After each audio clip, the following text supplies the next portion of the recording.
Olá, crianças! Tudo bem com vocês? Comigo está tudo ótimo. Eu estou muito feliz de estar aqui mais uma vez para conversar com vocês, crianças, a respeito da palavra de Deus.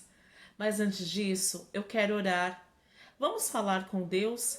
Vamos pedir a Ele sabedoria e orientação para nós entendermos a Sua palavra? Começando com a professora, que a professora também precisa entender para passar o ensino para vocês e também que vocês entendam e obedeçam a palavra do Senhor. Vamos lá? Senhor nosso Deus, nosso Pai, muito obrigada porque o Senhor é um Deus bondoso, é um Deus misericordioso, que sempre está disposto a ouvir os seus filhos. Muito obrigada por causa disso. Então, como sua filha, eu venho te pedir que cada criança que for ouvir essa história consiga entender, compreender e praticar a sua palavra, colocar em prática os seus ensinamentos, e que nós sejamos, a começar de mim, filhos e filhas obedientes à sua palavra. Em nome de Jesus, amém.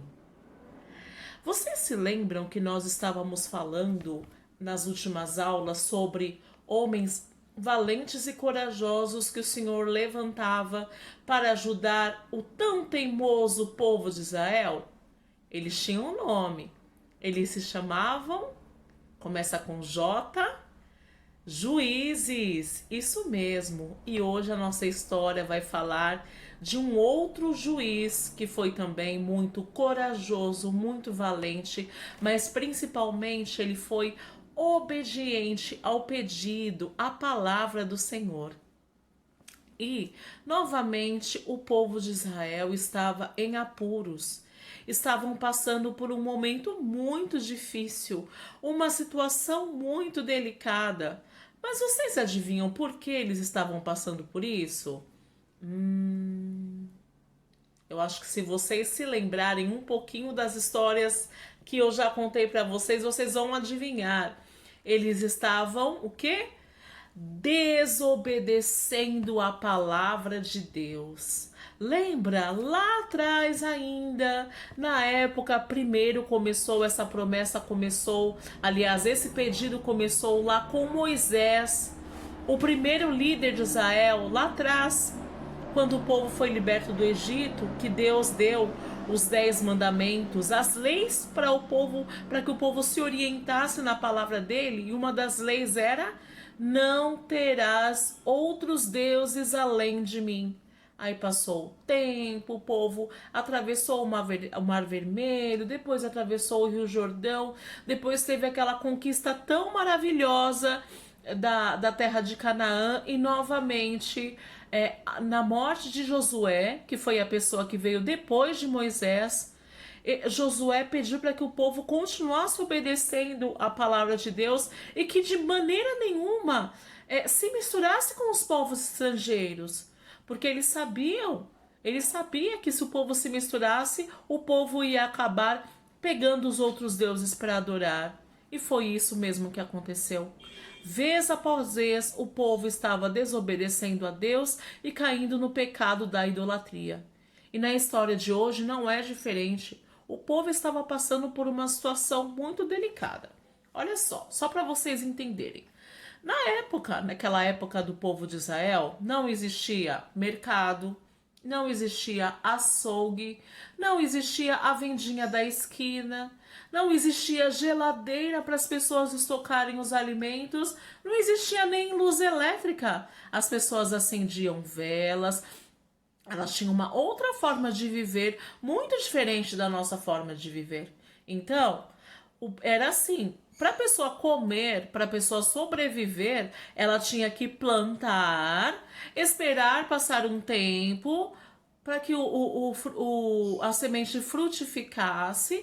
Então era a época da colheita, e essa colheita era distribuída entre as pessoas, e as pessoas iam administrando esses alimentos para que nada faltasse. Só que estava acontecendo uma coisa muito terrível.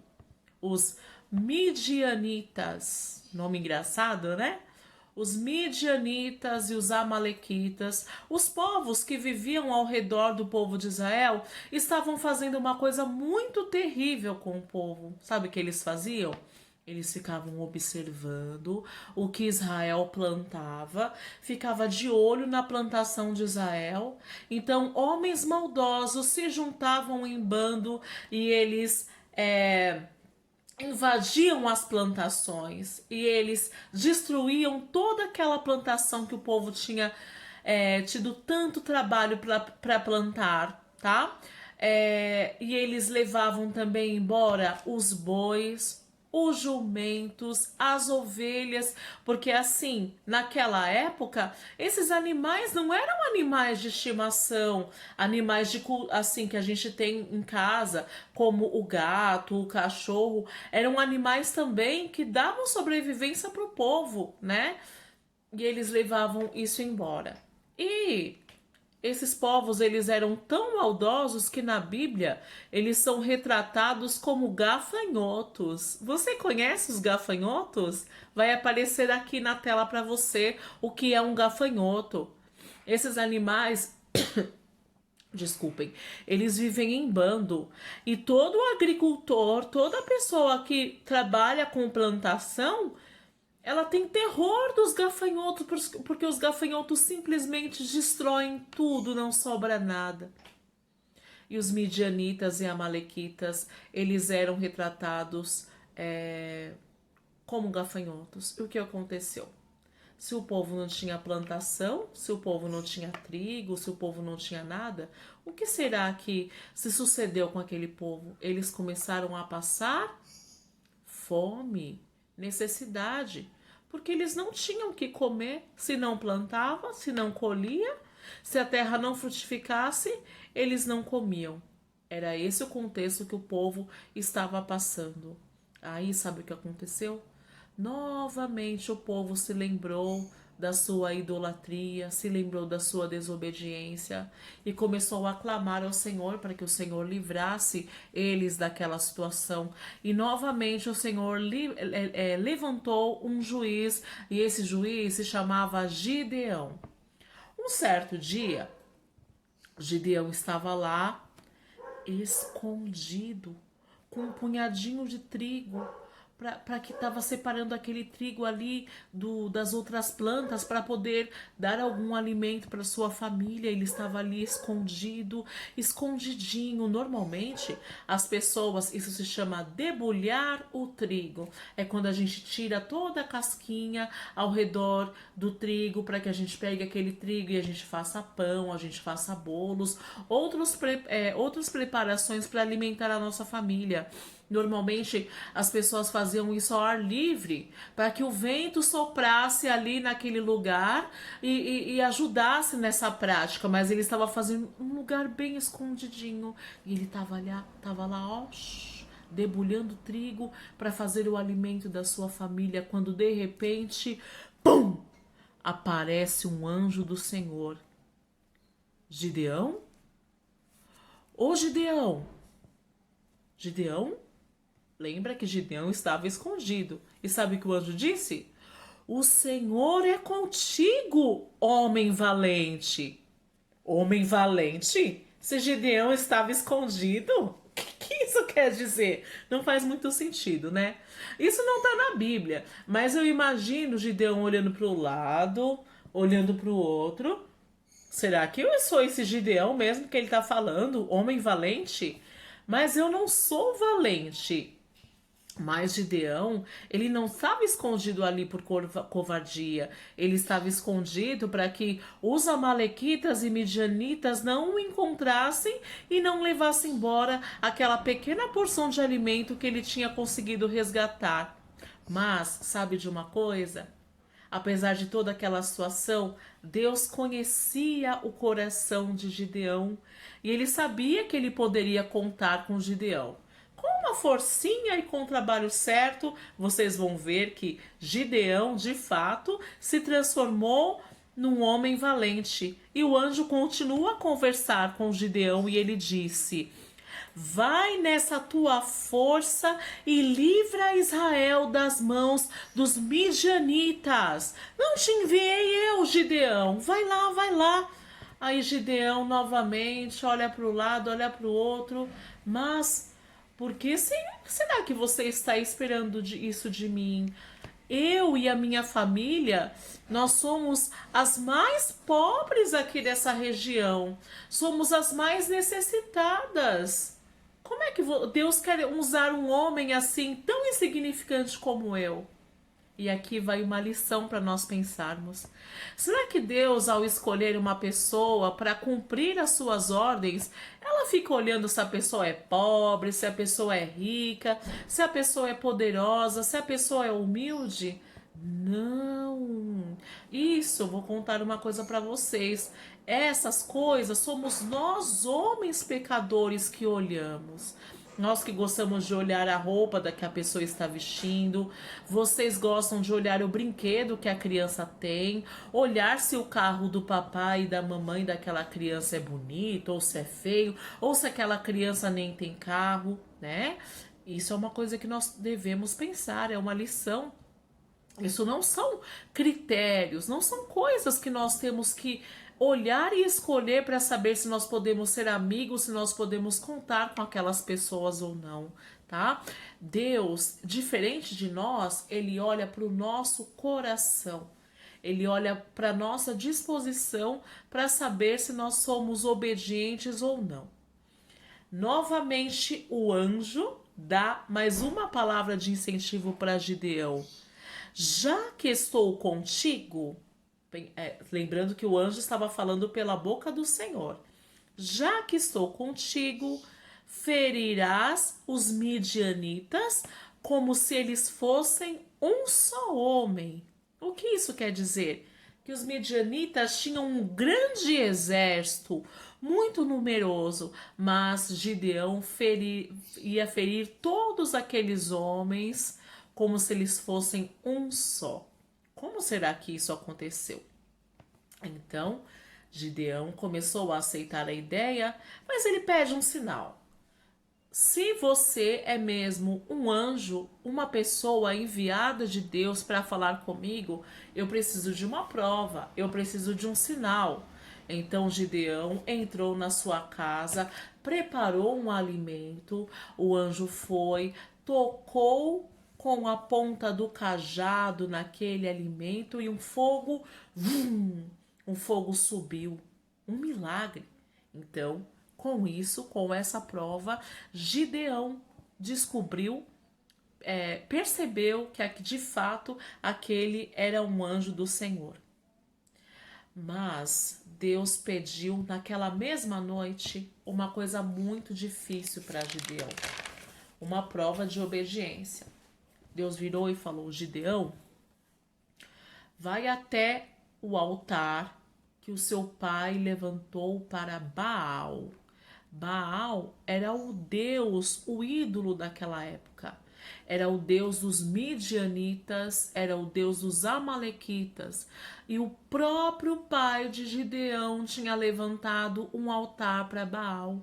Deus vira para Gideão e diz: vai lá, destrói aquele altar, separa um boi e eu quero que você ofereça um sacrifício para mim, o Deus vivo, naquele altar. Gideão, ele não questionou as ordens do Senhor. Ele foi lá e fez exatamente o que Deus tinha pedido para que ele fizesse. Mas tinha um problema. Ali tinha muitos adoradores de Baal em volta. E esses adoradores de Baal, eles ficaram furiosos. E eles ficaram tão bravos com aquilo que Gideão tinha feito, que eles procuraram matar Gideão. Eles investigaram ali quem tinha feito isso, quem destruiu o altar de Baal. E eles descobriram que foi Gideão. E Gideão estava correndo risco de morte. Aí o pai Joabe. Não é Joabe que o pai de Gideão se chama. É outro nome que eu não estou lembrando agora e que eu vou falar na próxima aula, tá? Esqueçam, não é Joabe. É um nome que começa com J também, mas eu esqueci o nome, eu não anotei aqui. O pai de Gideão virou e falou assim: se Baal é um Deus tão poderoso como nós dizemos que ele não precisa de ninguém para defendê-lo. Ele mesmo pode se defender. Deixem o meu filho em paz. Deixe que Baal se acerte com o meu filho. Isso foi muito inteligente, olha só o que ele quis dizer. Se o Deus que a gente serve é um Deus tão poderoso assim, sobre nós até, por que precisa de um punhado de homens para vir aqui defender a honra dele? Deixa que ele mesmo se defenda. Então os homens se dispersaram e não mais intentaram contra a vida de Gideão. Mas aconteceu uma coisa: os midianitas e os amalequitas se juntaram para atacar Gideão. Eles se juntaram para atacar Gideão. E agora? Gideão vai, aproveita que isso está acontecendo, ele se encheu de coragem e convocou o exército de Israel para a batalha. Não podemos mais ser reféns, não podemos mais ficar na mão desses povos pagãos. Vamos lá, vamos defender a nossa terra. O Deus de Israel está conosco. Mas Gideão, ele era assim meio que duvidoso. Ele duvidava um pouco da palavra de Deus. E novamente ele pediu um outro sinal. Deus, me dá um sinal. Me dá um sinal de que realmente o Senhor está comigo nessa batalha. Vou fazer um combinado com o Senhor, Deus. Eu vou aqui pegar um punhado de lã e eu vou deixar essa lã durante uma noite inteira. Se no dia seguinte essa lã estiver molhada e ao redor dela estiver seco, de fato eu vou saber que o Senhor está comigo. Deus foi lá com muita paciência e atendeu o pedido de Gideão, e aconteceu conforme ele tinha colocado para o Senhor. Amanheceu o dia, a lã estava molhada e ao redor da lã estava seco. Mas Gideão não estava satisfeito com aquilo. Novamente ele pediu um outro sinal. Só que agora seria o contrário. Ao redor da lã deveria estar molhada e a lã deveria estar seca. E novamente Deus, com muita paciência, atendeu o pedido de Gideão e deu mais um sinal para ele. Pois bem, se lembra lá atrás que Gideão já tinha convocado os homens para a batalha? Sabe quantos homens apareceram para lutar? 10.000 homens. 1.000, 2.000, 3.000, 4.000, contem comigo. 5.000, 6.000, 7.000, 8.000, 9.000, 10.000 homens. Era homem pra caramba, muito homem. E com esse exército, com certeza, o povo de Israel seria vencedor contra os amalequitas e contra os midianitas. Mas Deus fala uma coisa muito curiosa para Gideão. Gideão, ó, é muito homem aí. É muito homem para lutar. Você vai fazer o seguinte. Você vai falar para os homens assim: ei, pessoal, vem aqui, todo mundo. Eu fico imaginando como que Gideão conseguia conversar com 10.000 homens sem microfone, né? Devia ser difícil. Eu acho que ele tinha que ter uma voz muito alta ou ter outras pessoas ali para ajudar ele a passar o recado. Vem aqui, pessoal. Vocês, homens, quem estiver com medo pode voltar para casa. Não precisa ficar. Quem estiver com medo pode voltar para casa. E a Bíblia diz que muitos e muitos homens voltaram para casa e ficaram apenas aqueles que estavam com coragem. Será que agora esse exército corajoso iria começar a batalha? Ainda não. Aí Deus falou assim: Gideão, pega esses homens que ficaram e levem esses homens para beber água. E Gideão obedeceu, levou o povo para beber água. Aí Deus deu uma nova ordem. Aquele que colocar a mão na água para beber, pode voltar para casa. Aquele que apenas se abaixar e beber a água direto do rio, é o homem que deve ficar. Só para você entender, eu acho que os homens, se não podiam colocar a mão na água, eles deviam beber a água assim que nem cachorrinho, né? Abaixar a cabeça e colocar a cabecinha ali direto na água e beber. Mas eu quero contar uma coisa muito curiosa para vocês. Lembram que eram 10.000? Juntando os homens que estavam com medo e juntando os homens que colocaram a mão na água para beber, sabe quantos homens que foram embora? 9.700 homens. Se nós fizermos uma conta de menos, não é de mais. Mais é quando a gente soma e menos é quando a gente tira. Se a gente coloca 10.000 homens e coloca um sinalzinho de menos, 9.700, sabe quantos homens sobram? 300 homens. De 10.000 para apenas 300 homens. Crianças. 300 homens contra um exército numeroso e poderoso. Será que isso ia dar certo? Agora nós vamos descobrir. Nós vamos descobrir porque agora o povo estava preparado, os homens, aqueles homens, estavam preparados para a guerra.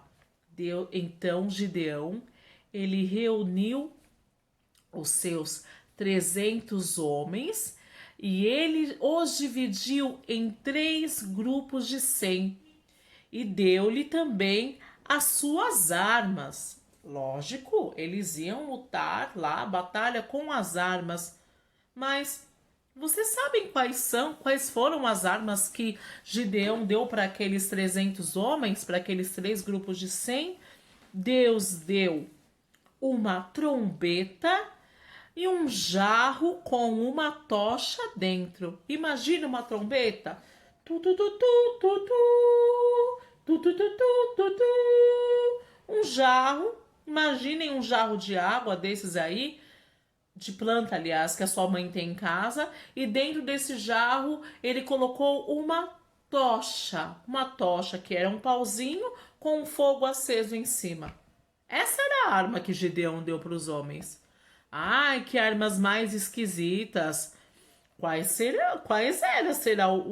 eram os planos de Gideão para que essa batalha desse certo? E eu vou te contar uma coisa. Gideão e o exército dele foram na calada da noite.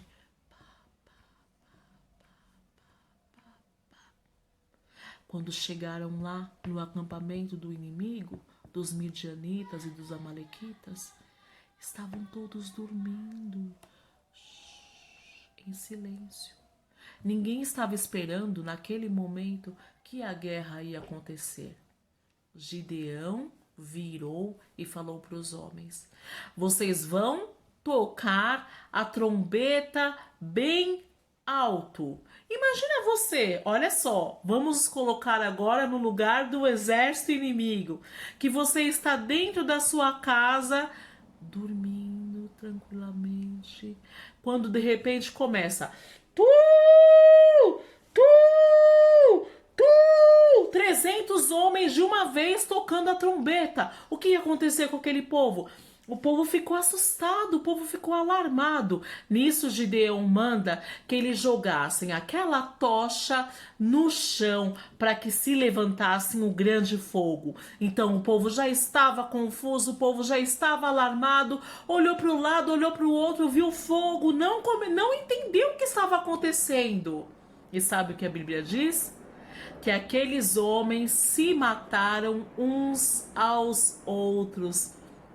porque eles não entenderam qual era o inimigo, eles não entenderam o que estava acontecendo, só entenderam que estavam no meio de uma guerra, lembrando que não tinha iluminação, era só aquele fogo, aquele barulho, e foi uma confusão. E assim o Deus dos exércitos, mais uma vez, deu vitória para Israel diante de um grande exército com apenas 300 homens.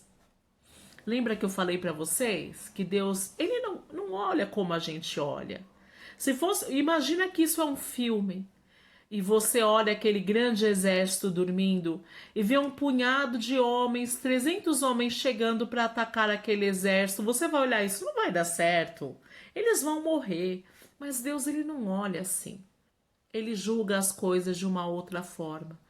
Ele olha as coisas com os olhos do plano dele.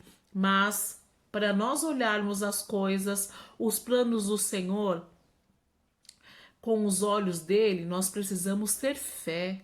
Ter fé de que às vezes nós estamos com medo, nós estamos diante de um grande desafio e nós temos poucos recursos para enfrentar aquele desafio. E a gente olha para o que a gente tem, a gente olha para o grande desafio e a gente pensa: poxa, eu não vou conseguir. Mas tenha fé, criança. Tenha fé de que Deus, ele nos ajuda e ele multiplica os nossos recursos. E ele não olha para a situação com os nossos olhos, ele olha para a situação com um olhar de poder. E essa mesma fé, essa mesma obediência que Gideão teve na palavra de Deus, Deus espera que nós tenhamos também. Que a gente não olhe para a situação com os olhos humanos, que a gente olhe para a situação com os olhos de Deus. E eu quero deixar aqui um versículo para vocês pensarem, que está em Zacarias 4:6. Esse versículo diz assim: não por força nem por poder, mas pelo meu espírito, diz o Senhor dos exércitos. Eu vou ler de novo, vai aparecer aqui para vocês. Não por força, nem por poder, mas pelo meu espírito, diz o Senhor dos exércitos. Então, que a gente confie no poder do Senhor, que a gente não olhe para as coisas com os olhos humanos, mas que a gente tenha os olhos da fé, tá bom? Essa é a história de hoje, espero que vocês tenham gostado e eu quero orar de novo com vocês, pedindo para que Deus nos dê obediência e fé na palavra dele. Senhor Deus, estamos novamente aqui falando com o Senhor e agradecendo pela sua palavra que é tão rica, uma história que aconteceu há tanto tempo atrás, num tempo que ainda não tinha nem luz elétrica, nem geladeira, não tinha mercado, não tinha açougue, era um momento tão diferente do nosso, mas ainda assim a gente consegue aprender do Senhor nesse momento, nessa situação tão diferente do que a gente vive. Então, meu Deus, eu peço para as crianças e peço por mim também que a gente tenha fé na sua palavra, que a gente tenha obediência na sua palavra. Mesmo naqueles momentos difíceis em que é tão difícil obedecer, mas que a gente obedeça às suas ordens. Como filhos que te amam, que a gente obedeça a sua palavra. Em nome de Jesus, amém.